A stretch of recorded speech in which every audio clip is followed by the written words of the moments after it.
Good morning, good afternoon, good evening, however, wherever, and whenever you may be watching. Welcome to the We Are Family Pittsburgh Sports Podcast. I'm Pirate Peyton, joined as always by the legendary Jake Bell, and also Nate Schivins also likes to join us as well. I wouldn't call myself legendary, but I appreciate You're a that. That was a legendary. great introduction there. Shador Very Sanders, fitting. legendary. Everything's legendary. So, legendary isn't as great as it used to be because it's just used all the time. Everything's legendary. So Well, that thanks makes for you that. feel Now I any don't feel better. as special. No, I don't There feel you as go. special. How about that, you. walking it Now back? I'm compared to everybody. Well, you said you felt it seemed like you didn't want to be called legendary, so I'm just making you feel better. All right. Oh, So okay. down to business. Down to business here. Of course, check us out on our TikTok, X, Instagram handles in the description. By the way, our TikTok, we are getting a lot. Our TikTok is our best platform right now. We have just hit over the 150 follower mark on TikTok. The shorts are getting a lot of comments and likes. And so go check us out there, because if you don't want to watch the whole episode, you'll get a lot of the main details on our TikTok. So go and check that out for sure. And of course, subscribe. If you like our content, just hit the little button. I know a lot of you that watch aren't subscribed, so subscribe. But we're growing, and it's been a good summer of content thus far. So last week, we had our trade deadline live stream, which was a lot of fun. We made it work. It wasn't, let's just say it wasn't as fun as last year for me, because I wasn't at my house, watching MLB Network, and I wasn't as locked in. But we made it work. Jake Bell and I were both out of town, but we made it work. Nate did a great job hosting. And we watched Ben Sherrington just, I wanted to, just, go blind. I just wanted to not watch any of that happen. Whatever that trade deadline plan was, that was nightmarish in a way. But other than that, it was, it was a lot of fun. A lot of stuff happened around the league. The MLB trade deadline, by far, is the best trade deadline of the year. So, in any sport. So, you guys could touch on the Pirates. I think I got some things I need to say about the Pirates, because I didn't know how to put it into words last week. It was too much for me to handle. It was too fresh, too. It was just too all of a much. sudden. And I just traveled 4 hours that day, so I want to hear, though, because we didn't talk a lot about the rest of the league. There was a lot that went down, and I want to hear your guys' overall take. Winners, losers, mid, who are some teams that, did they win, did they lose, I don't know. So go ahead, Jake, you want to start us off here? Yeah, I guess I can start a little bit with the Pirates. The obvious trade that they made was the Bednar trade. We know they got Rafael Flores, they got another very young catcher, and then they got an outfielder. Both Flores and the young catcher that they got rank in the top 15 in the Pirates prospects as of that trade. It seemed like Cherington looked at that trade almost as a quantity over quality type move, getting at least the main piece as a more MLB ready bat, because I know there were rumors that the Phillies offered that Eduardo Tait guy, I think that's how you pronounce his last name, who is also a catcher who's a lot younger. He's 19 or 20, but he has the much higher ceiling than a Flores. But it seemed like Cherington wanted a guy that was going to be more MLB ready than someone that was going to have to wait a few years, in terms of that being the main piece of the trade. But Flores off to a good start so far, so it's interesting to see. I think that trade was very comparable to the Camilo Doval trade with the Giants in terms of just the value back. So that's that pretty much, how that trade went there. But the Pirates didn't make any other crazy moves. Obviously, Hayes was a good move in my opinion, because you get your number, I think, 7 prospect in your system. I think that was the best move that the Pirates made at the deadline, in my opinion, in terms of just value getting back, even though Stafura isn't MLB ready, at least not yet. But other than that, nothing significant for the Pirates, really. Around the league, definitely interesting. I think the Padres, once again, show that they're aggressive. The Mason Miller trade and JP Sears trade was very crazy, obviously, but it's kind of funny because Sears got optioned.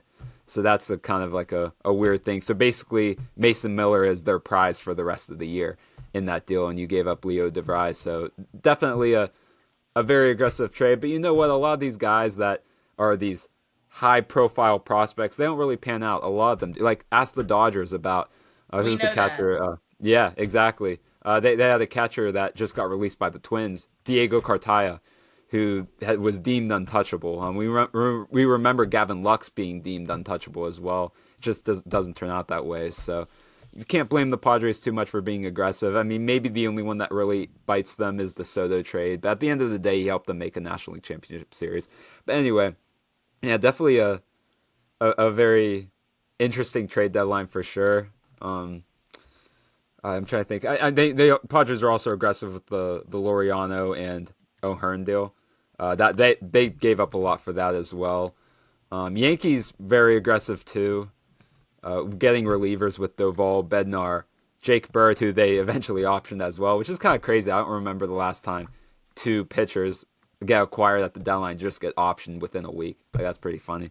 But other than that, not too much more to note. Who else got optioned? It was Jake Bird and who else? JP Sears for the Padres. They optioned him too. Yeah, they optioned him. Yeah. Oh, the Padres did. Mm-hmm. He had a bad I didn't hear about that. Yeah, it was kind of funny. Like 2 relievers that were traded for some significant pieces, and they just get optioned. Like I know that a lot of Rockies relief pitchers do better outside the organization, but like you can't always trust that. And it just seemed like, Jake Bird can be a fine reliever, I'm sure, but it seemed like the Yankees probably gave up too much. I mean, I really liked Rock Reggio a lot. I saw him play live. He looked like a very, very mature hitter. I know he played in college, so he's older, but still, he has the same amount of minor league at bats as some of these younger guys anyway. So it's not like that he doesn't. It's not like he has too much experience. Like, he looked like a mature hitter for the level of minors he was at. So I think that's an interesting piece for the Rockies to have. I thought they did pretty well with that. So not too much more detail. I'll give it to you, Nate, to detail the rest that I kind of didn't mention. So. Yeah, I agree, Jake, with what you were saying. Obviously, the Padres, AJ Preller, he knows nothing other than being uber aggressive every deadline. Prospects, whatever. We don't care. We're gonna deal them, and they grow on trees in San Diego. It's weird, and then like Jackson Merrill, they keep, and he's like very good. It's like it's funny. Yeah. So obviously the Padres, good on them for being aggressive. Good on the A's for getting just an absolute haul for Mason Miller. But hey, I understand it from Preller's point of view. This season, we just got to be honest about Robert Suarez. He hasn't been as good. He hasn't been as locked down. And Mason Miller is that surefire 102 miles an hour out of the bullpen in the 9th inning or in extra innings, closing out a big game. We saw it against Arizona in that series to take 2 or 3 from the Diamondbacks. Mason Miller comes in there, and he almost had an immaculate inning. He was just struck everybody out, except he had a walk, but it was just lethal stuff at the back end of the bullpen. And we've seen this from teams in the past several years now, the prioritization of guys who can throw 100 miles an hour and who can get strikeouts at the back end. Right? We see, maybe that's, I think, part of the reason why Dennis Santana maybe wasn't as attractive to other teams, because he's been very effective, but his FIP is fielding independent pitching. Some of his underlying metrics weren't as strong as his ERA and his performance otherwise would suggest. And he was kind of due for a little bit of regression. We've seen that the past week. I mean, his outing in Colorado, his outing against the Giants a couple days ago. So, but Bednar, why was Bednar so attractive? Because he can get a big strikeout. And we just saw, against the Rangers in a game the Yankees really had to have. He just absolutely shoved. 5-out save, striking everybody out. Boone came out to the mound to take him out with 2 outs in the 9th, because he was throwing so many pitches, and Bednar kind of gave him that look like, hey, I'm not coming out of this game. I'm getting this last out, and he did. I love it for Bednar. He's going to be competing for a playoff spot. Obviously, though, it's not guaranteed for the Yankees now. They're only a game and a half up on both the Rangers and the Guardians, which is very surprising. The Guardians have had a major turnaround since they were like 40-48 just a little under a month ago. So, yeah, the Padres are a big winner, I think. But I think the A's are a big winner for just getting an absolute haul in the Mason Miller trade. I mean, it's frankly unheard of when a team acquires not the number 3 prospect on a team. He wasn't the number 3 prospect in the Padres system. He was the number 3 prospect in baseball, and he has elite tools. So that is just a steal for the A's, although you can understand their hesitancy to want to trade him in general, just because the A's look like they had that terrible stretch where they went like 1-20 and they just fell out of it. But other than that, they've been a really solid ball club. They have really no pitching, and but their offense seems to be really good. So they're on the come up if they can get some pitching. But yeah, I think the Yankees' aggressiveness at the deadline wins out typically. I think those bullpen additions, although Jake Bird, I think, is a little worse than what even it's kind of crazy. In Colorado, he's been really good, pretty solid for the Rockies, but it seems like he was a pitcher that may be due to for a little bit of regression. We kind of saw that just getting kind of hammered for the Yankees in his first couple outings. But we saw the Mets be very aggressive acquiring bullpen. We saw the Phillies give up Edward Tate. I forget it. I mispronounce his name too. I always forget what the pronunciation is. But they gave up a lot for Johan Duran. So we saw these teams being very aggressive for bullpen arms. And I also want to touch on the Twins because they got rid of almost half of their roster. They got Mm-hmm. And you know, I think people either love it or they hate it, that kind of approach. I think if you're the Twins, it makes it's not shocking. They're under some murky waters right now, ownership-wise. They're trying to sell the team and everything. The people owning that team now, and they made it clear they want to cut payroll. Did a disservice to Byron Buxton and Joe Ryan and some of these, Pablo Lopez, some of the better players on their team, because they didn't really go all in at all last deadline or at all in the offseason, really. And now they kind of just sinking their ship here at the deadline. But it won't matter if in a couple of years these prospects that they got in return turn into really good MLB players and they can kind of have maybe a quick rebuild. I don't even think it's a rebuild for the Twins because a lot of it was just rental guys. They had a lot of rentals, a lot of guys on expiring contracts. So the Twins are another team we're going to have to – their trade grade is incomplete because we have to see what these players become. As for the Pirates, I want to touch on the Bednar and the Bailey Falter trades, the Hayes trade. I agree, Jake, about the Hayes trade. Honestly, whatever prospect haul you could have got for Hayes or anything, I was saying leading up to the trade and the trade deadline as a whole, I wasn't sure what the return would be for him because usually teams at the trade deadline are looking for bats, you know, if they were going to provide some offensive power and hitting, especially at third base, a corner infield spot. And so it was interesting for the Reds. They wanted to move Noelvi Marte to the outfield. They like his arm. We saw that actually yesterday in Game 1. He threw out Kutch, who is not as fleet as foot as he used to be, and we understand that, throwing him out at home. But and we also saw Hayes make some good plays. He's made some great plays with the Reds so far. That's what you're getting with him. And whatever offense he provides any team would be a boost. So that'll be interesting to see for the Reds what happens. But as for the Bednar trade, I don't know if I overreacted last Thursday during the trade deadline reaction. Obviously, the Pirates probably should have got more for Bednar, more for Bailey Falter, who is under control. I do find it – I don't know if this is completely true, but some of the Pirates' best beat reporters were saying that Bailey Falter was a potential non-tender candidate at the end of this season, which is kind of what irks me the most of all this, because that's one of the dumber things I've heard. The trade with Bednar and everything kind of irked me a little bit, but that, just like saying that Like, what are you talking about? That just doesn't make any sense to me at all. I don't understand how Bailey Falter could be a non-tender candidate. It's not like he's the fifth starter and he's putting up Andrew Heaney numbers this season. He is under control for multiple years. He's been more than you could have even dreamed of, really, when you traded him for Rodolfo Castro a couple That years was one ago. of the best trades Sherrington made in It his is entire honestly, tenure. honestly, it is the best. And Honestly, he in my just threw opinion. it out the window for nothing. Yeah. So that one that irked me. But we did see what Charrington's philosophy is on full display.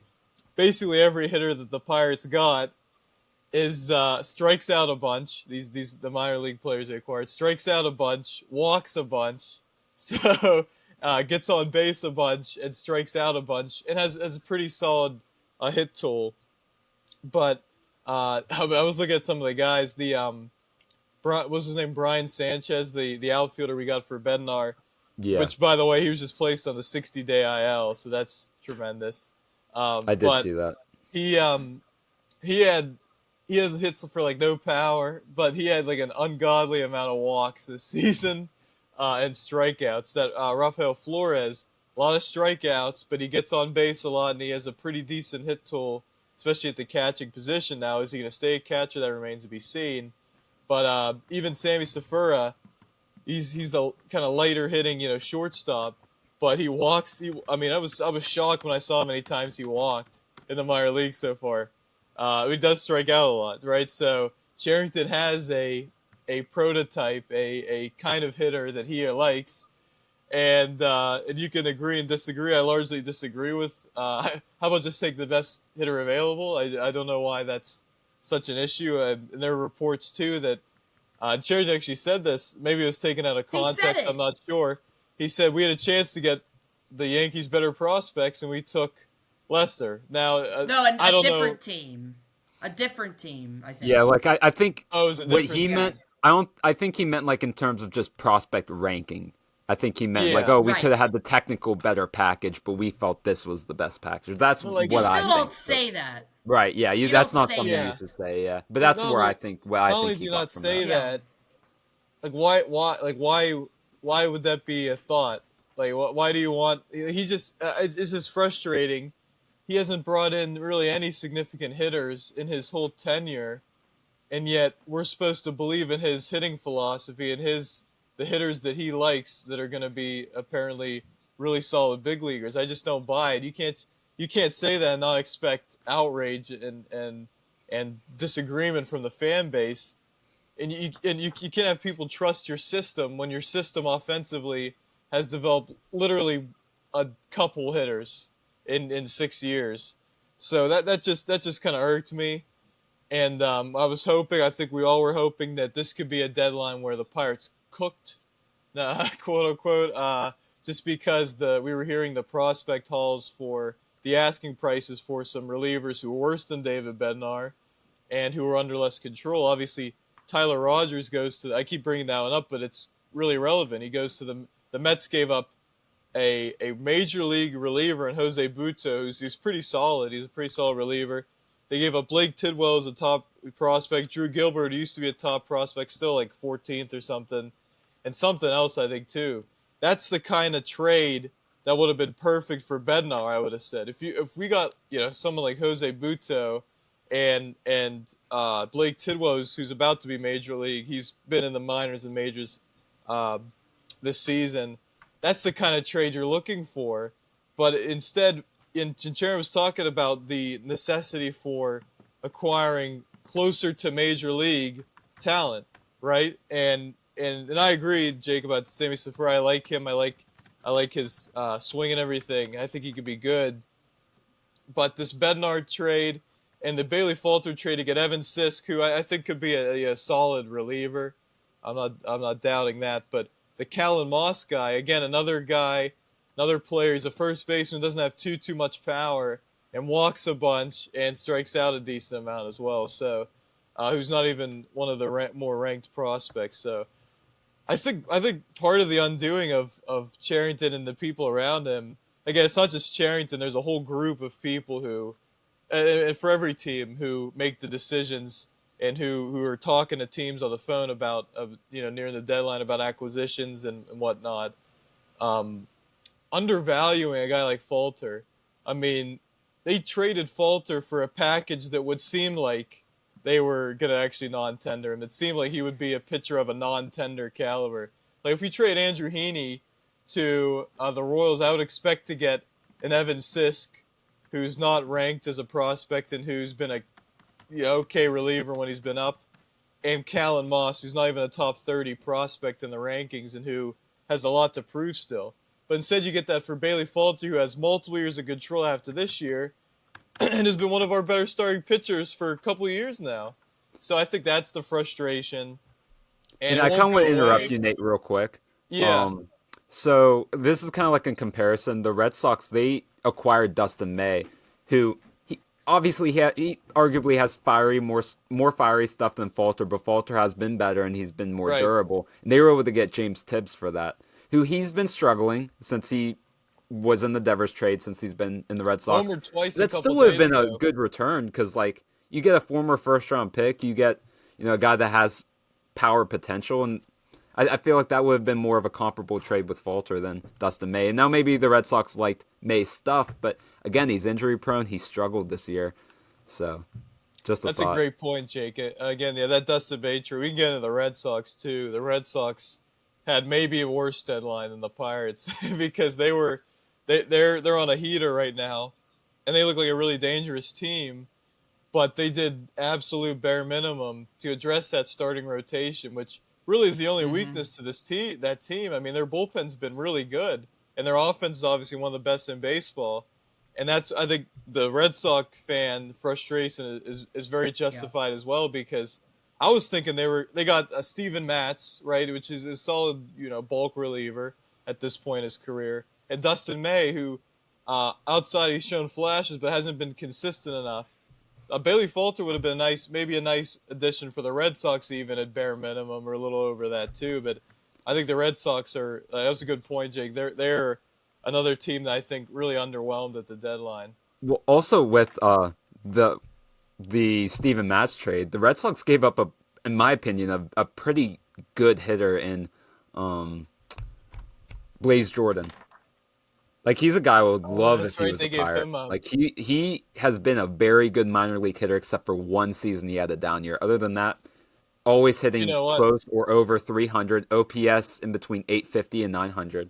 Like, very consistent. Like, I would have loved him to be a Pirate. He would have replaced Hayes at third at some point. I saw Red Sox fans were kind of upset about that's the Mats trade because they gave up. Yeah. They liked Blaze Jordan. Yeah, that's right too. So yeah, the Red Sox. I mean, they just become kind of not a great really run organization the past several years, and nobody likes this Craig Breslow guy, and they have a lot of questions to answer if they don't go as far as they want to this season because their starting pitching wasn't as deep. Obviously, Garrett Crochet is elite. He's elite now. I had some questions going into this season about him just because he had last season he had. He's had injuries in his career, and last season he was excellent, but it was in a smaller sample size. Could he get to 180, 190, 200 innings? He's been even better. He's been much better even than last season, and he's been completely durable. So Garrett Crochet is one of the five best pitchers in baseball now. Yeah. Well, I mean, he's looked excellent right now, and he's stayed healthy to this point. So, but if he doesn't, if he gets hurt, the Red Sox are done. They're not gonna win a playoff series. They're not with the pitchers they have behind him. They'll have to outslug everybody, which they could. They could, but yeah. I mean, that's not something you can rely on. Right. Yeah, agreed. Right. So that's all I have to say. Yeah, but yeah, I think overall there were a lot of teams just did pretty solid at the deadline. Did what they wanted to accomplish, what they wanted to accomplish. Again, we'll see what happens with the Twins. I think the Red Sox are a big loser. I think I got to mention the Mariners too because they look like they could be I don't think this is hyperbolic. I was low on them before these trades because they weren't aggressive enough offensive, acquiring offense. We know that. But now, could they represent the American League in the World Series? I If don't. they make the Okay. playoffs, they're going to be dangerous. When's the they're last time pitching. they won a playoff series though? Let's pump the brakes I a little mean, bit. But okay, wait. you make a. I mean, Well, who says they can't? I mean, they got everything's above average now. I mean, that offense now. Hoping Josh Naylor, he left the game yesterday. Hopefully he's all right. yeah, he got hurt. He's had that swing issue. I've seen him every time I see him play swinging. He swings really hard, and he always has some issue like with his shoulder or something because he's swinging. But you look at that lineup now. I really like that lineup. We know what their rotation is, and we know what that bullpen is. So and I think they may be the most consistent team in the American League, and they have everything you need to make a run at the World. I'm not saying they're the favorite. But I'm saying if they made the World Series, I wouldn't be totally shocked. Well, Seattle offensively. I was just gonna say Seattle offensively. I mean, no matter who goes over there, they always have issues offensively. So I gotta see it from Suarez and Naylor. Because so far, I mean, it's been a short sample size. Suarez hasn't done all that much. And I don't know what Naylor's done either.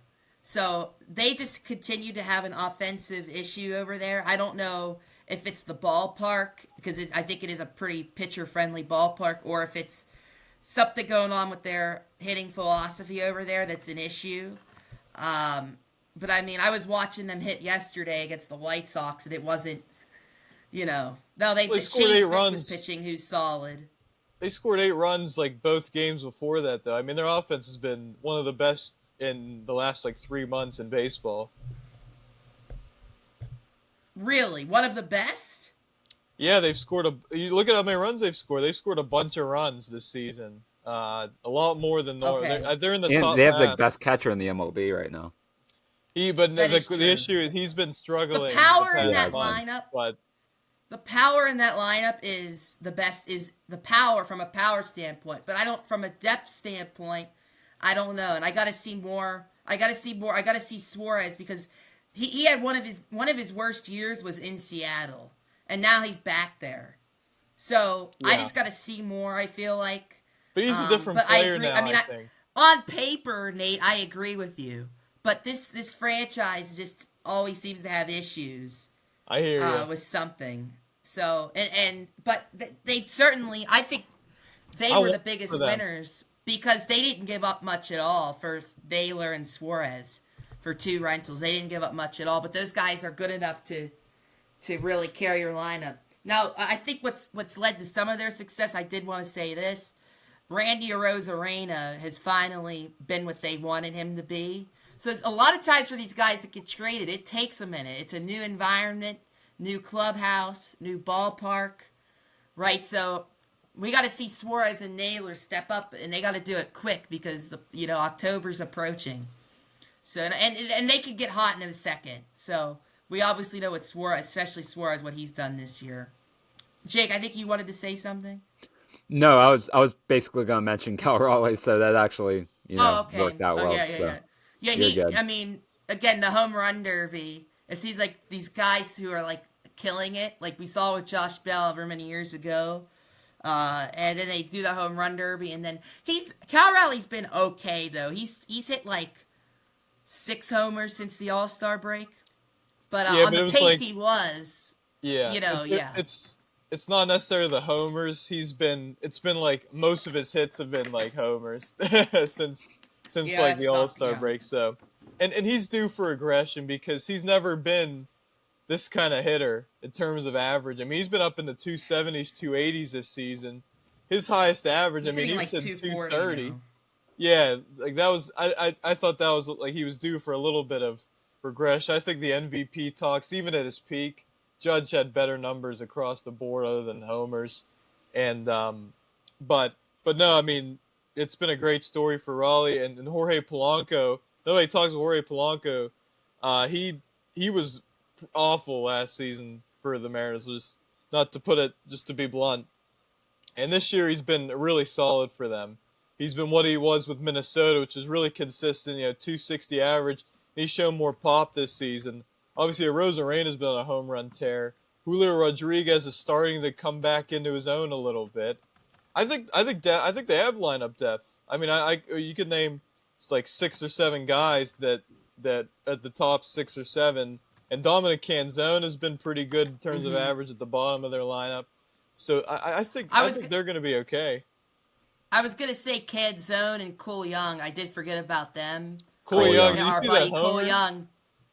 He hit that homer like good. 4. That was like way deep. I didn't know he had that. He's a smaller guy, and he just absolutely crushed that one baseball. But yeah, Cole Young grew up kind of near where I'm at right now, where I live. So it's pretty cool to see him doing good.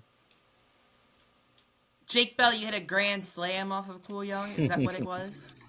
When inside the park whenever I was 7. So not quite, not quite the tail, but that's a hang the banner right it there. Is hang the That's banner, a big yeah. hang the banner. What was that? 14 Great years hang the ago. banner. 15 years ago now. But wow.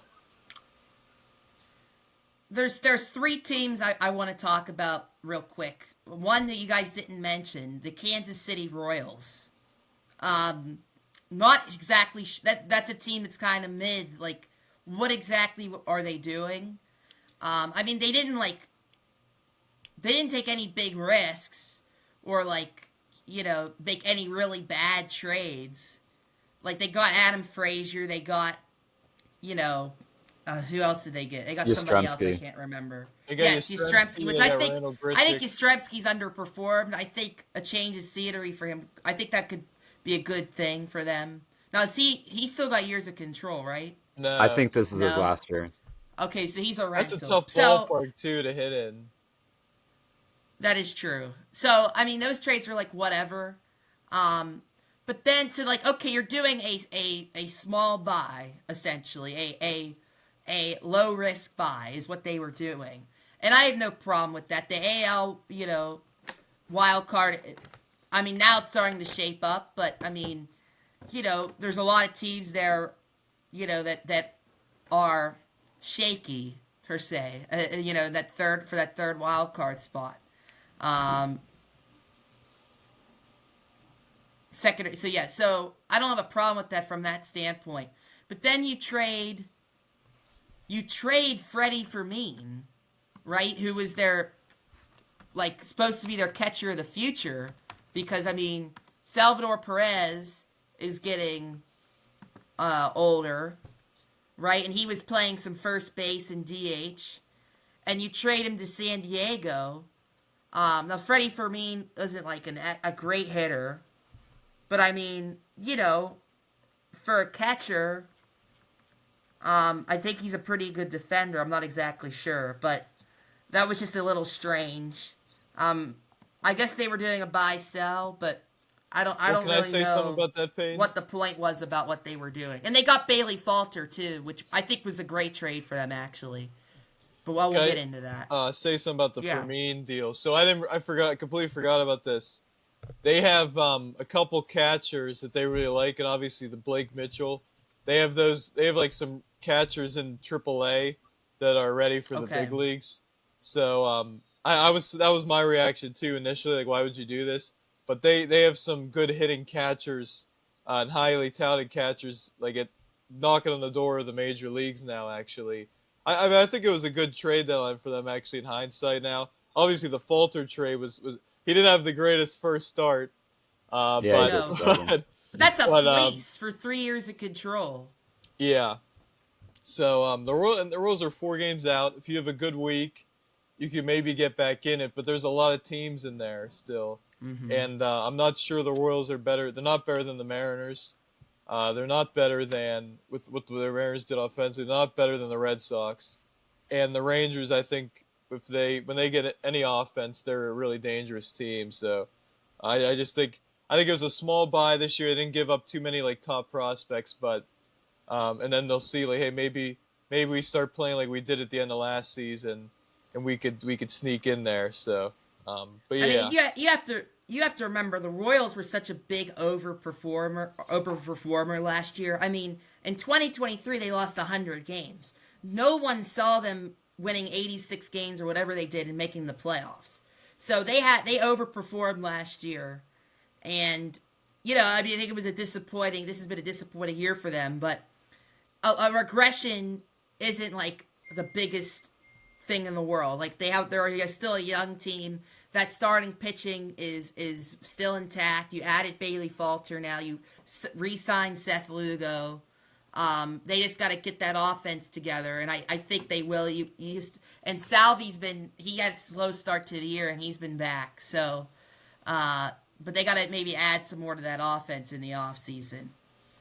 The Red Sox, the Red Sox are such a strange situation because, like, they have so much young talent offensively. They have the ace pitcher. They have the back end of the bullpen, right? And the young talent offensively, I mean, they have a big core there for the future. I'll admit I was wrong about Boston. I didn't think that their young talent, that all those young pieces offensively would come together this quickly after such a big trade like that Devers trade and be the first wild card spot right now. I would be the first to tell you I was not on board with that, and especially with how the ownership and management has been run. But yet here they are, and yet here we still see the same issues with the general manager and ownership. I don't that Dustin May trade. I mean, all they had to do, Nate, like you said, was buy some starting pitching, and Dustin May has the potential to be an elite pitcher. But I mean, how many years has it been now with him, and it hasn't happened? So for you to give up the main guy you got in the Devers trade, the main guy, James Tibbs, that was the headliner of that trade, to give him up for Dustin May. Dustin May better turn out to be pretty darn good for you if that's what you did. I mean, that Devers trade, now I will say, for this year anyway, the Giants have been affected negatively by the trade, and the Red Sox have just gone up. But from a value standpoint, that trade is much, much worse than it already was, now that you just traded away James Tibbs. Now, you said he was struggling, but still, I mean, that's one of the known prospects in baseball.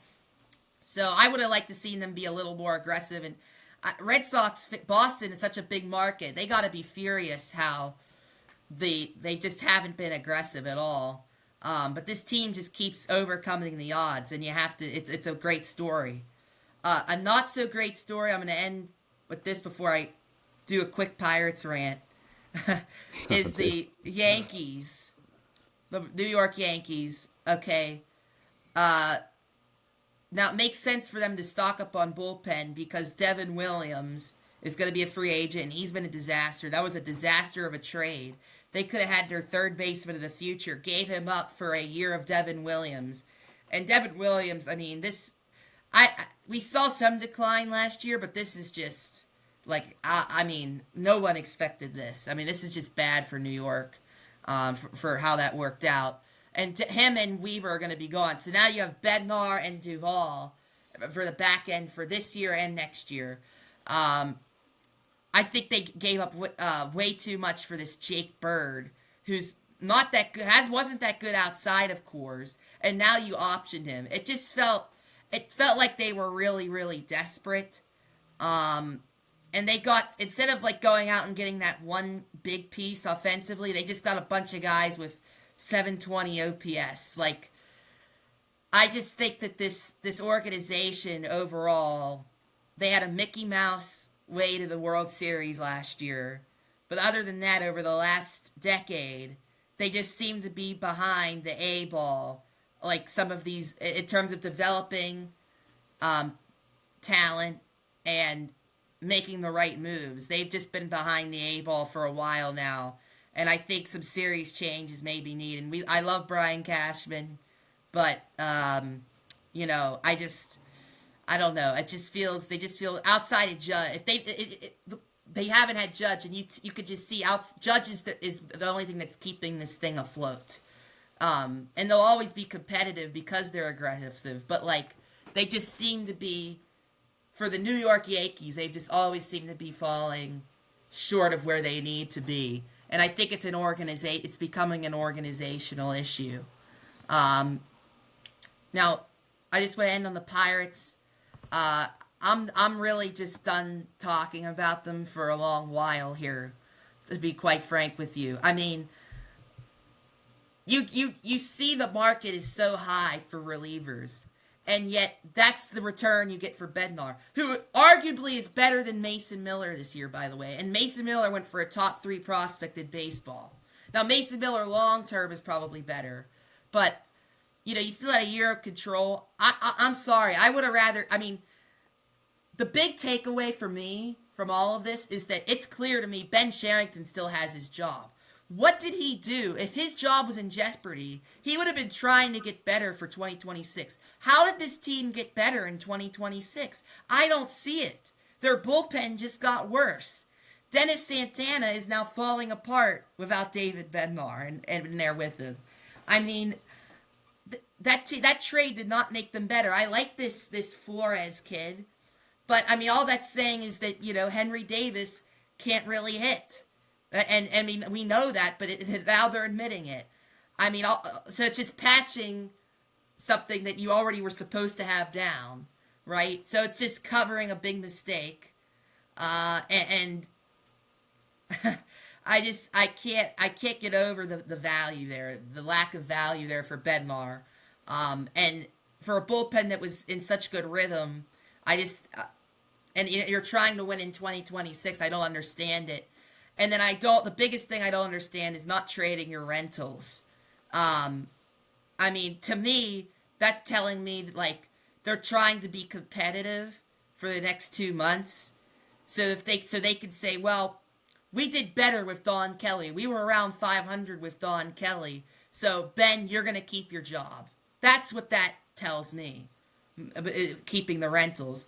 But again, what Nate said, what is infuriating the most, I mean, I don't care how much starting pitching you have in the organization. You do not trade Bailey Falter for that return when he has 3 years of control to say, oh, he's a non-tender candidate. I just don't understand sometimes how they evaluate. I mean, they just clearly can't evaluate talent and evaluate things correctly. And it all comes down from a financial standpoint. That's where everything stems from.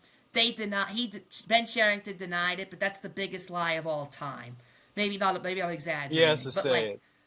He has to say that. I mean, but it's such a lie. I mean, clearly the Bednar thing was more the Falter thing and the Bednar thing and the Hayes thing. Although I like the Hayes trade, I agree with you guys, was mainly a salary dump. So they don't have to increase salary next year, but maybe improve the team. We already heard they're not going to increase salary. So to me, Ben Sherrington still has his job. This team could have needed to get significant improvements now, and they really didn't. And I don't see them doing much this offseason based on what I saw here. And I'm just very frustrated, and I don't see how anything's going to change. And I don't see when Paul Skeens leaves here without a playoff appearance. That is basically going to be worse than if prime MVP Andrew McCutchen didn't get a playoff appearance. Because what we're seeing from Paul Skeens, for that to be wasted, is criminal. Absolutely criminal. So, again, biggest takeaway, Sherrington still has his job. Don Kelly, 500, hang the banner. So, yeah, that's all I have to say about that. I had to get that off my chest. So... Oh, and Peyton, I just want to mention, too. Please, bounce off of this. The great John Parado, Pirates writer, he's reporting that the Pirates are much more likely and actually expected to shed payroll this offseason, much more likely than to raise it. And hear from a source that he would be surprised if they didn't shed more payroll this offseason. Even though Charrington said, obviously, he said nothing, it's not for money, the Hayes trade, but that any freed up space would be used in earnest and maybe other extra money on top of that. That doesn't look likely as per John Parado's reporting. So, yeah, I agree with everything he said. The Hayes trade was clearly for money.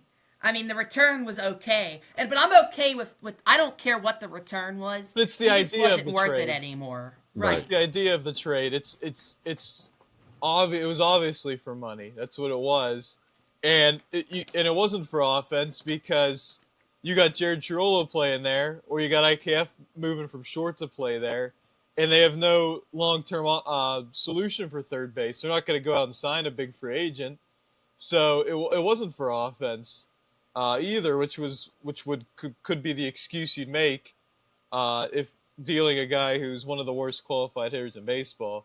It was just kind of ironic. It was kind of funny actually when Hayes hit that homer the first game after he gets traded. We didn't see him put the ball in the air much at all, and even yesterday, the first game of the series against Skeensy, he had a roped a single, and he had a ball he hit pretty well to right center. We didn't see that like at all with the Pirates in the past couple of years. Even just putting the ball in the air, that well, usually if he puts it in the air, it's a pop out to shallow center or something. So that was kind of ironic. Wishing him the best or whatever, but his defense is going to be excellent. But yeah, it was more so the idea of that trade and the idea of this whole deadline, just some missed opportunities and some misevaluation. I just can't wrap my head around Bailey Falter being a non-tender candidate. They should have just traded Hayes and done nothing else. And traded your rentals. Trade your rentals, trade Hayes, and be done with it. And yet Tommy Pham, who we love watching play now, IKF, they're all still here. I mean, there's the only plausible explanation for that is we want to kind of boost our record up a little bit, and kind of be competitive these next couple months to make us look better. That's the only plausible explanation that I can think of for that. Well, I know IKF is interested in coming back. Yeah, I know that. So I don't know if that, but like that's one of the three. We talked about on the trade deadline. Yes, let's have one more. Let's have our one homer at shortstop. Yeah. Again next year, and I like IKF. He's Our versatile. infield, how many home runs? It was like less than 10 home runs in our entire infield. I mean, it's ridiculous. Counting catcher too. Now it's probably a little more than that, but whatever. I don't. It's unbelievable. Yeah. Well, Horwitz 5 homers now. He is silencing the doubters.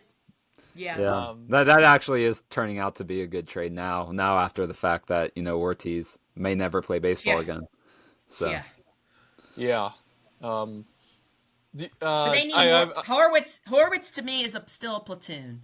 He's a platoon. And that's what they should go out and get a right-handed first baseman next year. Well, it looks like they want to make that Joey Bart, hopefully, which I would be fine with if they don't go after a bat.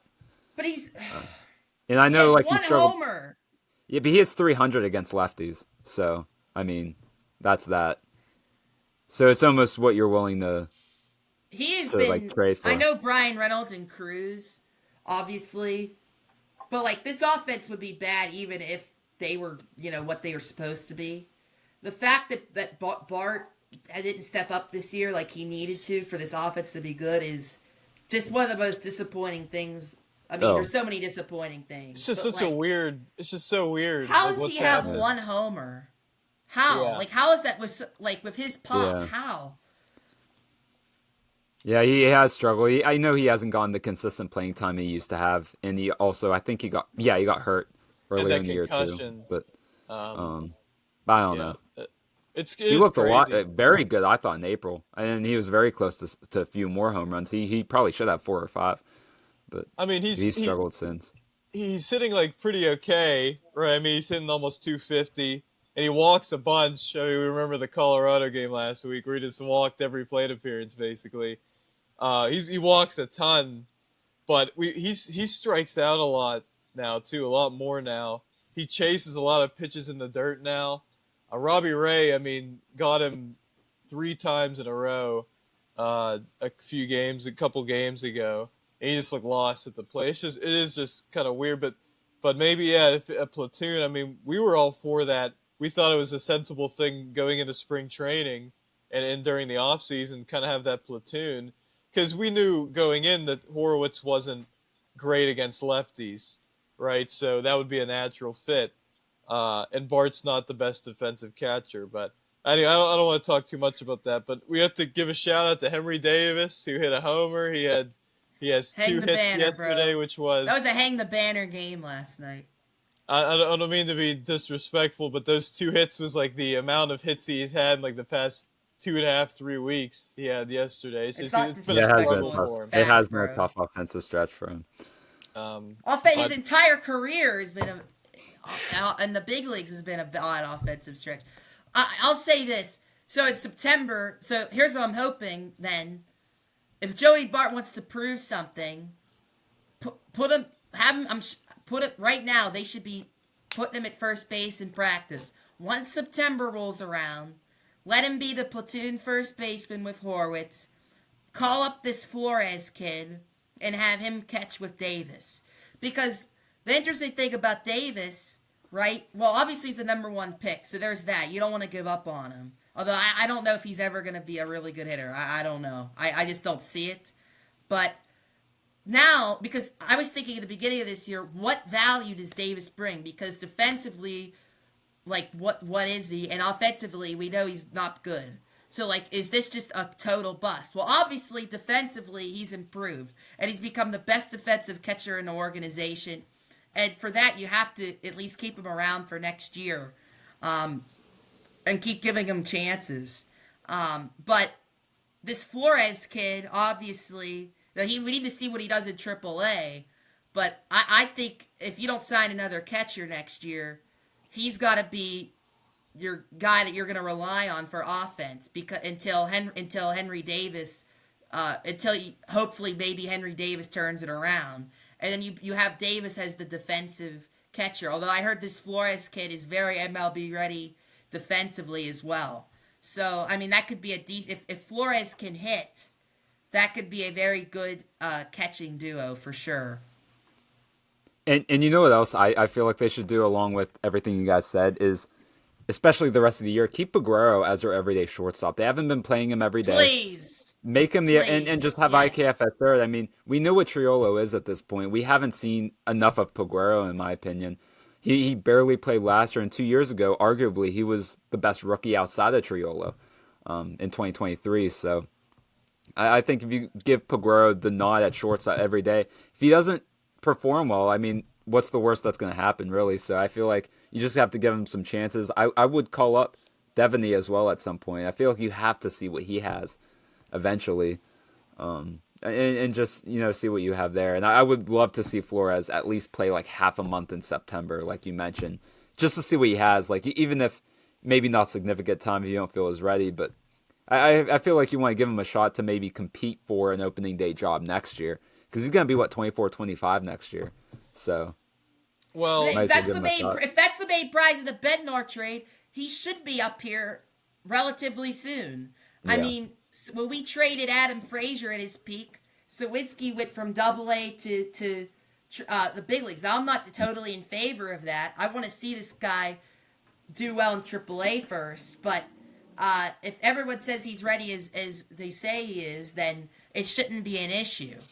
And especially if you're not going to go out and get another catcher. Because Joey Bart, you can't have him as your catcher unless he's going to hit, because we know defensively he's just not it. So, and I agree with Peguero is a very interesting situation, because I mean he's underperformed in the minor leagues, and we thought I guess Ben Sherrington, because we've been saying for a while like bring him up, but obviously he hasn't earned it.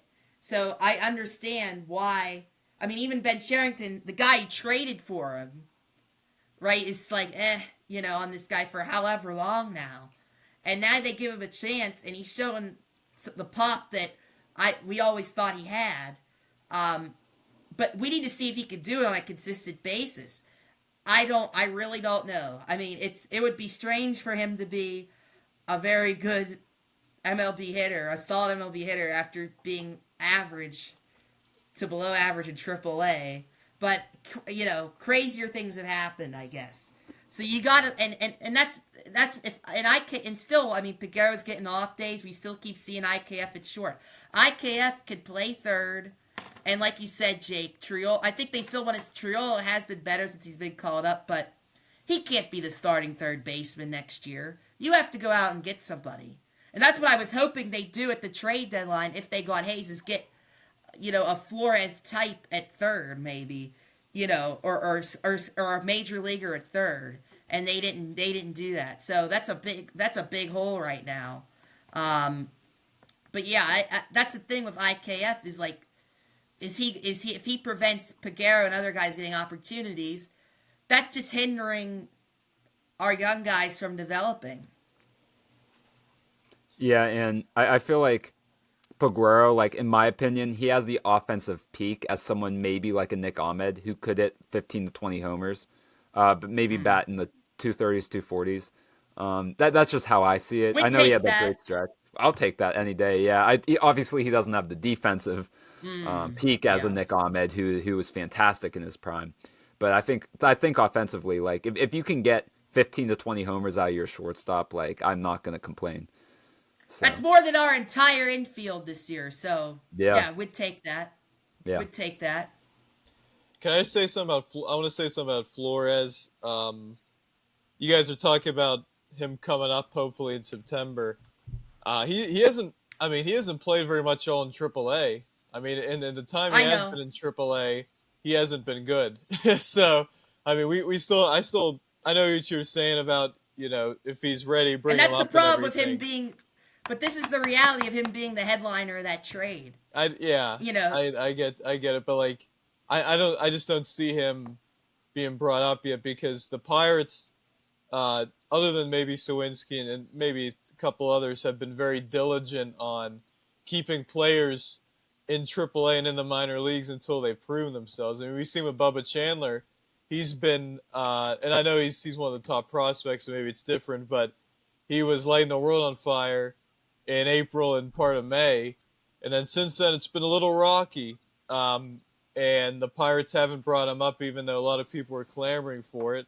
A guy like Hunter Barco as well. I mean, but Chandler, hopefully Chandler can kind of right the ship throughout the rest of this minor league season, which is coming to an end pretty quickly, actually, in about a month or so, a little over a month. But he'll have games where he strikes out 8 guys, but it's in 3 2/3 innings, and he gives up 7-8 hits. Right, so it's like, you see some good things, you see some positives. This is why you don't give up Bailey Falter, because you don't know what these young guys are going to do. You just don't. You can't just assume everyone's going to be close to Paul Skeens. He's a unicorn, and I don't think that they're totally realizing that. I mean, obviously, with how unaggressive they are. So, but about Flores, I'll just say, and then I'll go back to you, Nate. My counter is, look, he was the big part of that deal. He's, like Jake Bell said, he's 24 years old. You could start him in AAA next year, but I want to see what he can do at the big leagues now. And because he's a piece, he should be helping this team in 2026. I mean, that's just the reality of the situation. It shouldn't be the reality. We shouldn't have to rush him up here. And they probably won't because they have no urgency whatsoever. But you're probably right, they won't.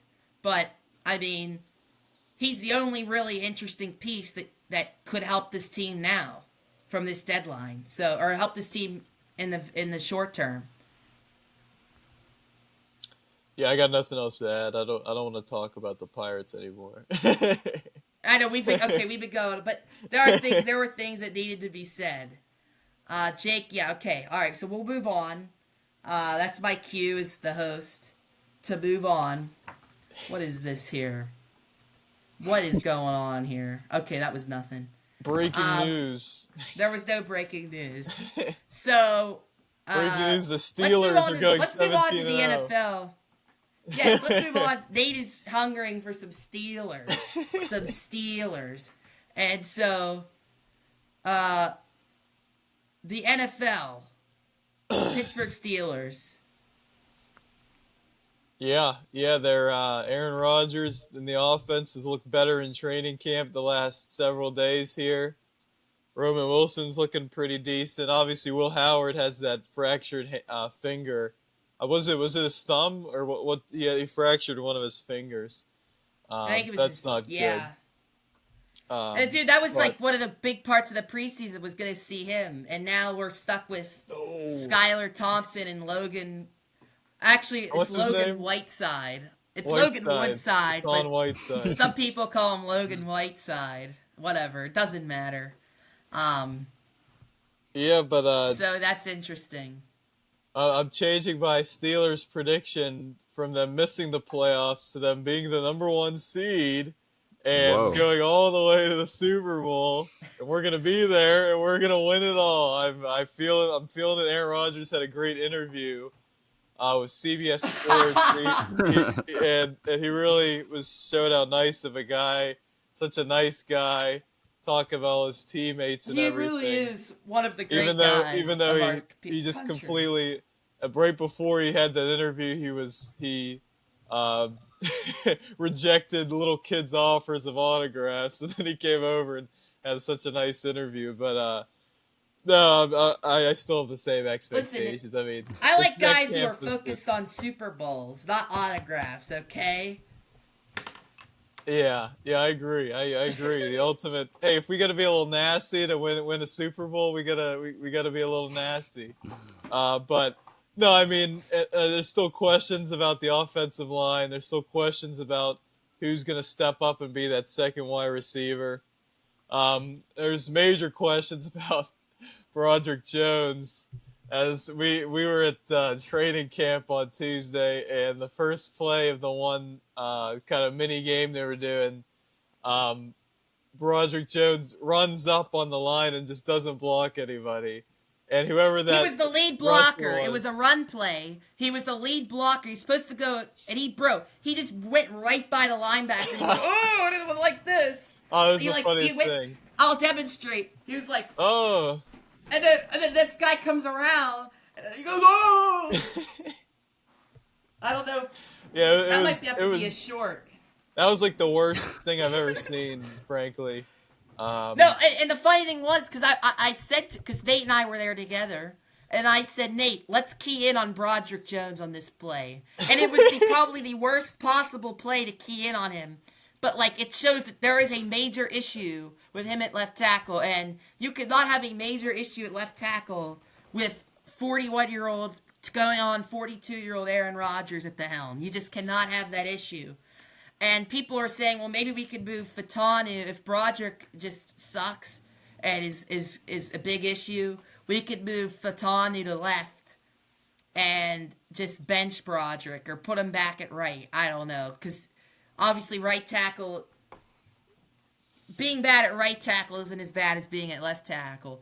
But Tomlin said that, if, they feel comfortable with their backups, which, I mean, let's be honest. So I don't feel comfortable with any of Well, this. they just signed that Andrews Pete or whatever his name is. Yeah. But he's not going to start. He was a 3-time Pro Bowler in the 2010s. Saints, like late he was with the 2010s. Saints, wasn't he? Welcome to Pittsburgh. I don't even know who He's this going to be a is. backup. He played almost every game last year as a backup. So Yeah, For it's just who? I don't What's his even know. Andrews Pete. he was with Andrews, like, Andrus. Elvis Andrews. Yeah, is that how you say it, Andrews? Or it might be EUS. Is it EUS? I Pete? can't remember the name. Peat. I thought it was, I don't know. But while you guys I are don't looking even that know how up, to pronounce it. But our I new left think- tackle. I think the O-line is still a major concern. And I was watching a show, and they were talking about how Rodgers last year was a lot of dink and dunk with the Jets. And a lot of that was because he didn't have much time because that offensive line underperformed. Well, that offensive line was ranked higher by, I think, Pro Football Focus, which can be a little wishy-washy with some of their metrics, but was ranked higher than the Steelers are projected this season and last season on the offensive line. I think Zach Frazier's really good. I think Fatanu could grow into something really solid. And obviously Isaac Samalo's solid as well. But, I mean, it's a major concern if Broderick Jones isn't doesn't develop into the kind of really, I mean, the expectation is Pro Bowler when you draft an O lineman that high, and then when you trade up. They traded up for him. Yeah, Payne always talks about this. Christian Gonzalez was there.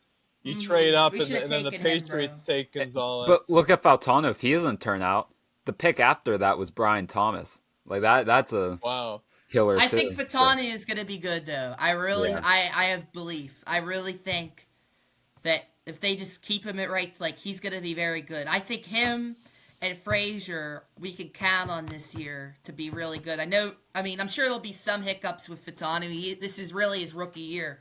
But I think they'll both be very good. I mean, Frazier, we know. Although he's having some snap issues there with Aaron, but I think that'll be fine. And then Samala at guard is serviceable. But my biggest concern is, that left tackle. It doesn't matter what the rest of the offensive line does if the left tackle isn't secure. It just doesn't matter as much. And Mason McCormick, I would have liked them. I would have liked them to spend some money on the line this year because they've drafted line the last few years. But I think they could have used like another veteran, an established on guy. That line. Yeah. Yeah, whether that's at guard where McCormick is, because I don't completely trust that McCormick is going to take that next step, to be completely honest with you. And I would have loved to seen us sign a left tackle. Ideally, sign a left tackle and move Jones to guard, because I think Jones, this left tackle experiment is going to eventually, that's not an experiment. That was his natural position, but I think he could become a guard, honestly. He's kind of bigger like a guard. He doesn't have the footwork necessary for tackle. And I think he could become a guard. I've said this before, similar to a Mekhi Becton. And now he's with the Eagles as a guard. So it's concerning. It's concerning, for sure. I think what else is concerning? It was a lot of dink and dunk. I don't know if Nate said this at practice. It was a lot of dink and dunk. And I think that's because, DK, right, you can throw him the jump ball and you can only get it to him so many times because those defenses are going to be focused on him. So that means Jonnu Smith, who I think is going to be used the most between him and Freiermuth, and we saw him on the outside too. Like they got Rodgers. That's got to be their main target outside of Metcalf, and I don't know if I can trust that. I don't know. Roman Wilson is a big. I'm excited to see him play. I think Calvin Austin's dealing with an injury, but he's gonna have to be like he was last year, maybe even a little better. But I think the big thing is can we get the ball down the field to Jonnu Smith and Freiermuth when DK isn't open, and can Wilson contribute this year as well? That's going to be the big thing. And he's been so in in training camp, I've heard. They put him lower on the depth chart, and he's actually been better since they did that. So it's we love the motivation. So that's an interesting. He's one of the guys that him and Broderick this preseason in this game, because I think Broderick is going to play, are the two guys like I'm watching offensively.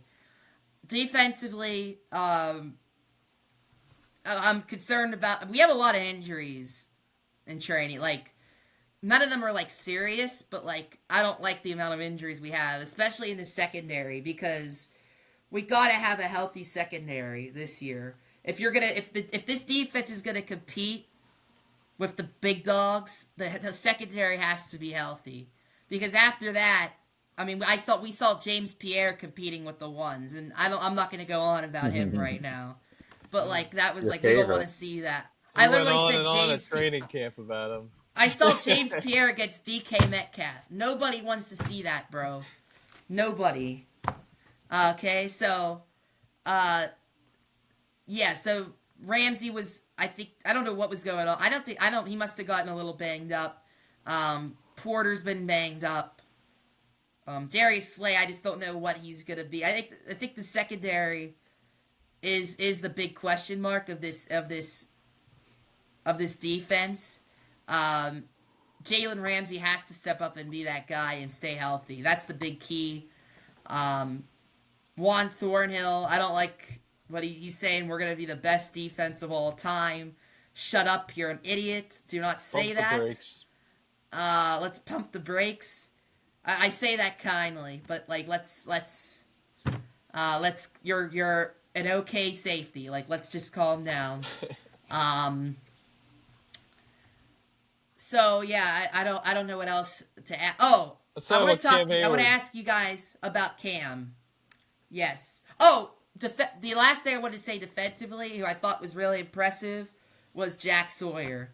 Like he is a big dude, and like I feel like his size gets underestimated. Actually, like in person, I thought like, wow, this is a big dude, and he was making some impact on some plays. Like I really think, if he could give Watt and those guys a break and make an impact, like that would be absolutely huge for our pass rush this year. But yeah, let's move on to Cam Heyward.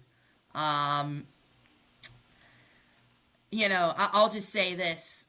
And leave it to you guys. We could complain about Cam Heyward all we want. From a leadership standpoint, I don't like it. This was an issue last year. It was taken care of. And now you have one good year, and you live up to that contract, and now you want more. As one of the leaders of the franchise, that just doesn't look good. But at the same time, from looking at it from a fair perspective, the Steelers gave in to T.J. Watt. He's your best player. So it's when these other players like Heyward, like Boswell, like whoever else that have been solid producers for this team, when they see that you gave in to him, well, okay, I see this as an opportunity that I have leverage, and I'm going to take advantage of that. So this is on the organization. This is the situation. By paying Watt that money, this is the situation they've put themselves in. Now, it's not this current situation I don't think is a huge deal, but it does say a lot about, especially if they give him more money. What does that say about this organization that they're willing to give anyone any kind of money to be a Steeler for life or whatever? So I feel like they have to put their foot down here. And maybe they could move. What they could do is move money, move some money from next year into this year and give him more guaranteed money.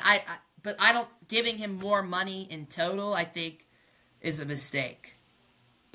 Yeah, for Heyward, to me, I don't blame him for asking for more, just because in his whole career, ever since he became that all-pro defensive lineman, he's been taking pay cuts, he's been reworking his contract, he's been giving back to charity, he's been doing all this, and I think he feels that it's time for him to make a little bit more, which I understand. But yeah, as the Steelers, you should put your foot down and come to some sort of agreement that benefits both sides. I'm not sure what that would be. I'm not really sure where they're at in that situation. But I'm not gonna go and say Heyward's all of a sudden a bad leader, because this isn't, I feel like, a diva move at all. It's just the reality of the situation that he's in, where he's just done so much for the Steelers, and now he kind of wants that more of a reward, to where he feels like he's paid the amount he should be as contending for an all-pro defensive lineman every single year. So it'll be interesting to see how the Steelers handle that. I know that if there is a legend on the Steelers, they are not leaving until they are retired or dead. So they're going to do whatever they can, I feel like, to bring him in, to keep him until he retires. So I don't have any doubt that'll happen. It's just a matter of when and what they come to an agreement to. But, okay, here's my thing. I'm not saying that he's a bad leader, but, I'm sorry. You just agreed to a contract less than a year ago. Mm-hmm. And coming into that year, he had been hurt. Coming into last year, he had been hurt. He hadn't been quite the same. But they gave him the contract anyway. Now he lived up to that contract. You lived up to it. I'm giving him the credit. But that doesn't mean you get more. Right. You have to keep living up to it, and you have to. If he was 27, maybe I understand it. He's gonna be 37 or whatever he is. You're 37 years old. Like this, you know, regression. Like, and I understand where he's coming from, but I want my guys. I want our leaders to be focused on football right now. Like, this is the last dance kind of team with Rodgers. Like, this is not what we should be talking about. So I do have that issue from a leadership standpoint, but I'm not saying he's a bad guy, and I understand what he's doing, but it does tick me off a little bit. But at the same time, I think this is the organization's fault for putting themselves in this position, for letting this happen. Nate, you can go ahead. Like, I agree. That's a fair point. Like, it's such a tough thing to gauge on. But I don't think Right. there's much more I need to say, just because, you said that perfectly. So Yeah, I agree with what you guys said. I don't fault Heyward for wanting more money. His performance last year, and now he's a top 100 player. That top 100 so official. He does deserve having a Pro Bowl kind of season. Does he deserve more money? Probably. But and as a 37-year-old, you want to get as much. Like you mentioned, Jake, he's taken pay cuts throughout his career.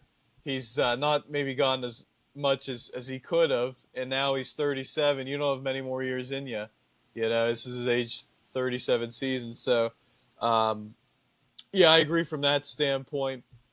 But me and Pay were talking a little bit yesterday just about you don't want any more defensive spending, and I see that too. But I mean, give him $4 million more. Like, I just and call it a day.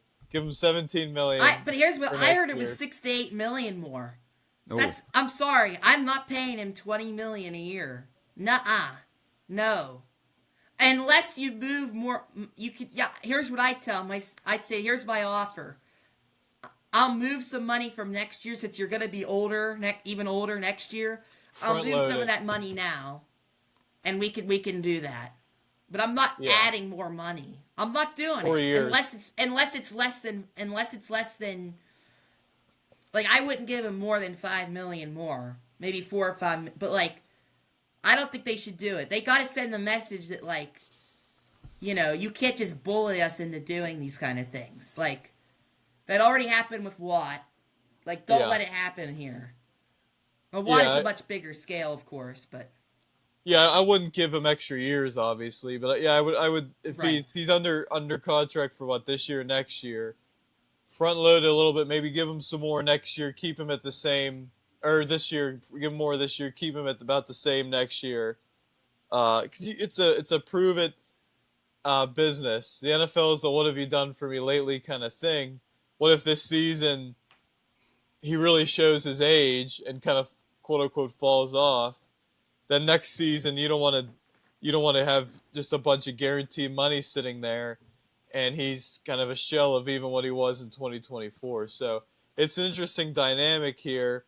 Obviously, we were at training camp. We saw him kind of on the other field, kind of getting some running in. Yeah, and we some didn't other know stuff. why. I was like, Well, what's first, happening? my brother was Yeah. like, "That's Cam Heyward." I was like, "Oh wow." We were trying to figure out who that was. Just he was by himself, just like running a little bit. But yeah, so there's that, and then there's a much more minor contract situation with Chris Boswell, who might want $1 million raise or something. I don't know. He wants, or maybe wants to set the kicker market. I mean, Chris Boswell is one of the best kickers. If he wants a raise, as long as it's that's reasonable, just give it to him. Give him the money. Because if you're the Steelers, you need your kicker a lot. You need to use your kicker a lot, and you got to be consistent. And Chris Boswell's been one of the best in the business for several years now. So, this Cam Heyward thing, you need him. You need him in the middle. Obviously, you got Derek Harmon you drafted, and you have Keanu Benton, who we like, but he's kind of that stabilizer. He's kind of a mentor, and he is a leader for this. Although he's an interesting guy because he has his podcast. He says some stuff. You're like, well, I don't really like that. Sometimes he says, "Oh, it's a little out there" or something. But he's so respected and everything. He's a leader. He's a veteran. But then he says something that like a younger player would say, like on a podcast or something, kind of pushing buttons. And you're like, you shouldn't really say that. Heyward? Yeah. Sometimes he says some stuff on his pod, kind of and it gets kind of eye-opening, gets some attention in the media. He said the stuff about Rodgers. It wasn't him that said. Obviously, Deshaun Elliott said that one thing, but Yeah. it was funny. They made up, but he said something about we love Deshaun Elliott. He has to be a big part. When you mentioned the secondary, he also has to be a big part as well of kind of stabilizing that. But yeah, he says some. He has his podcast. We have a podcast. We know that you say some stuff. Sometimes it's a little provocative. Sometimes it's to get people's attention. But no doubt he's been a staple of the Pittsburgh community, and he's been a really, really good leader on and off the field. I mean, every year you see like the Heyward House, you see all the stuff he does in the community and everything. He's very valuable. So, but again, like you were saying, you can't. The Steelers always bend the knee to defensive players. Now, offensive players, it's not. Yeah. You don't really see it, but defensive players, I think a lot of it is due to just the overall culture of this franchise, and we see how massive T.J. Watt is. Usually, the best, the fan favorite, the favorite player on the Steelers is a defensive player. Even, I mean, my favorite player of all time is Polamalu.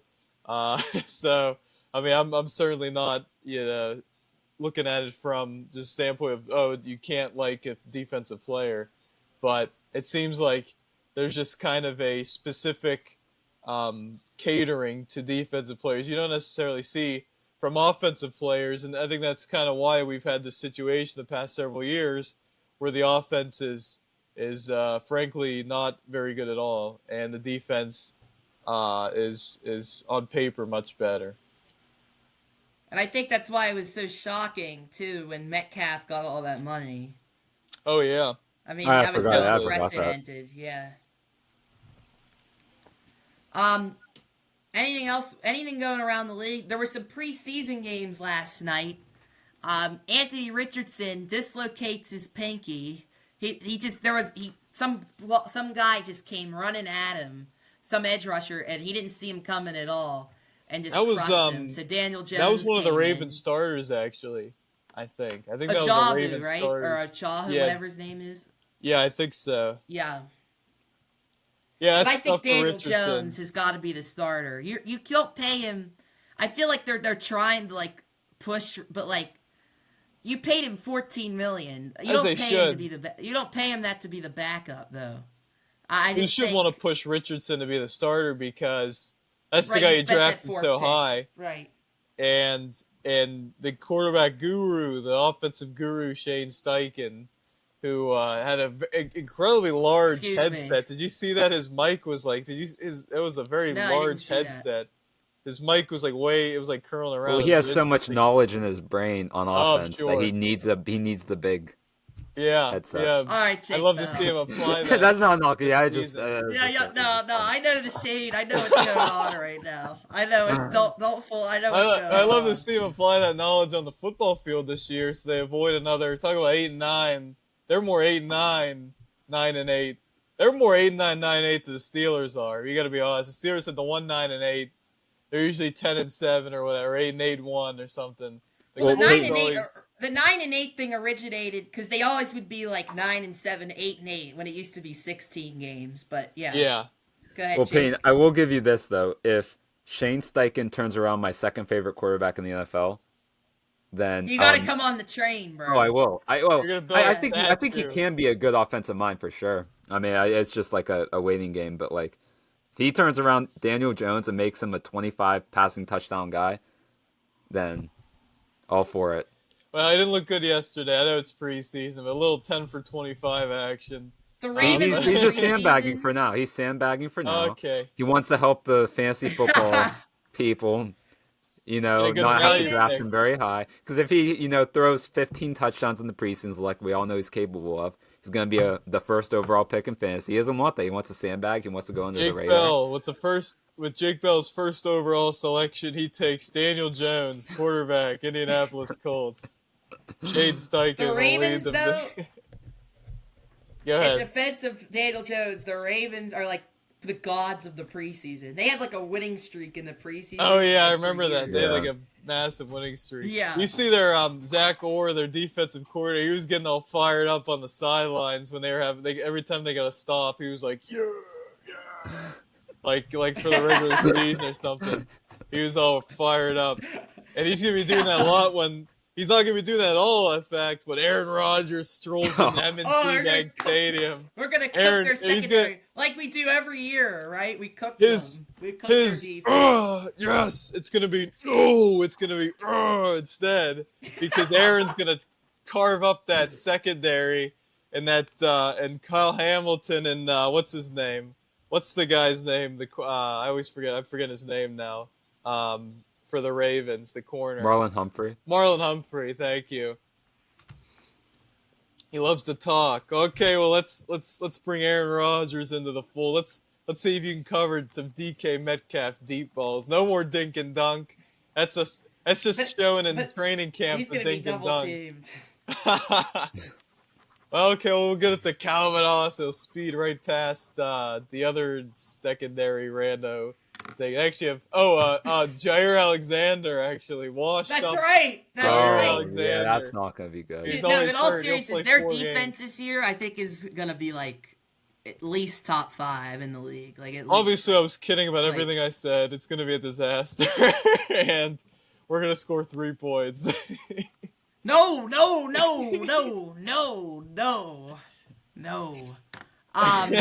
Thank you for that reassurance. So, no.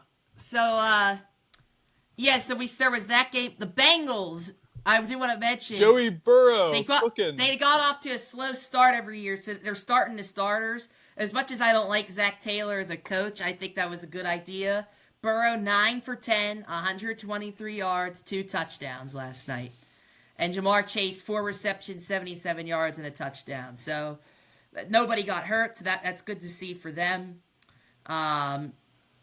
Let's see, what else? the Raiders. Oh, and the Raiders and the Seahawks tied. And Pete Carroll, that was his first ever game as a Raiders coach. Geno He was Smith, angry. first ever game as a Raider. And they go to Seattle. They return to Seattle. Roger for the first Goodell. time. That's some storybook stuff. You can't tell me the NFL does a just randomized cinema schedule. in the preseason. And a tie, Yeah. too. Pete Carroll came back. They were down, and they came back. But they wanted to win it. They wanted to Cam- win that. This quarterback, his name was Cam Miller from North Dakota State, bro. Oh, yeah, I He heard put of them in him. position. He put them in position to kick a game-winning field goal, but Daniel Carlson, he was he's kind of all over the washed. place. He's He was washed. kind of all over No, the he's place been washed yesterday. since last year. He has one of the Like, he's- highest. Wait, let me look it up. I think he has one of the highest field goal percentages of all time, too. But like the last couple of years, like since 2023, he has not been. Since, Oh, really? Like I thought he was 2023 was his good. last Yeah. year, good year. Last year, I felt like he wasn't as good. Like his Daniel high- Carlson, number 5, behind Yeah, he's Justin been Tucker, around. Harrison Butker, Eddie Pinheiro, and Chris Boswell. Eddie Pinheiro. Is of all Boswell time. Eddie number 1? Pinheiro. He's number 4. Tucker's number 1. Okay. Yeah. Boswell, Tucker- 88%. But if he That's didn't have that because bad he asked 2018, Boswell would be number 1. Is Tucker? You think Tucker's gonna retire? Like You're done. He probably has to. I'm sure he made enough money. As long as he invested properly to retire. Top of the he's gonna be market. fine. He set the market for the kickers, and then he did some nonsense. Some just deplorable actions. And Well, I think. Listen, if the Browns are in it this year, man, which I'm sure they're gonna be in it, and they need Oh a my kicker in the gosh. middle of the season after his suspension's done, I think it'd be a perfect my fit in goodness. Cleveland. Perfect fit. no comments. No No comments. No Okay, comments. well then that's all it's gonna be for this episode. Ending and on a high sending you note guys as a- always. Right. Yeah. Great episode today, gentlemen. Again, follow us Our Instagram, TikTok, X handles are in the description. Go check out our TikTok. Over 150 followers now. We're cooking. Woo! We're get all sorts of Go clips follow us on here. Instagram and repost our videos, our reels. There's now a repost feature. It's been very hyped on Instagram. I'm still trying to figure out what's going on, but there's now a new repost feature. You can repost stuff. So repost our stuff. I saw a couple random people did. We love the newcomers to our site and our accounts. And follow when you're here. Follow and subscribe. We got a pretty cool episode coming out. Our next one after this one. We're excited for that one. So make sure you tune in for that. I'll just say we're gonna have a special guest. We don't do guests that much, but we want to have some more guests on. Some good guests. They're all going to be really good, top-notch guests, and certainly our next one will be. So and it's we're a guest. Forward to it's that. not the usual guests that we normally have. It's or not some the of the usual Point guests. Park goofballs who we bring on, who we bring on our podcast. We're goofballs as well, but I mean our Point Park brethren. It's somebody outside of that who's very knowledgeable about what he does and is a great person and a great person to have on the podcast. So looking forward to that. Very exciting stuff. Mm-hmm. So let's look out for that, ladies and gentlemen. All right, that'll do it. We Are I forgot to say, this is We Are Family episode number 41. Aaron Rodgers' age. So thank you for watching. Sign. And we'll see you That's a sign. Sign. 41. Aaron Rodgers plays tomorrow night in the preseason and lights the world on fire. Even though he's not even playing. All right. That's enough. This is the end of the episode. We'll see you all next time.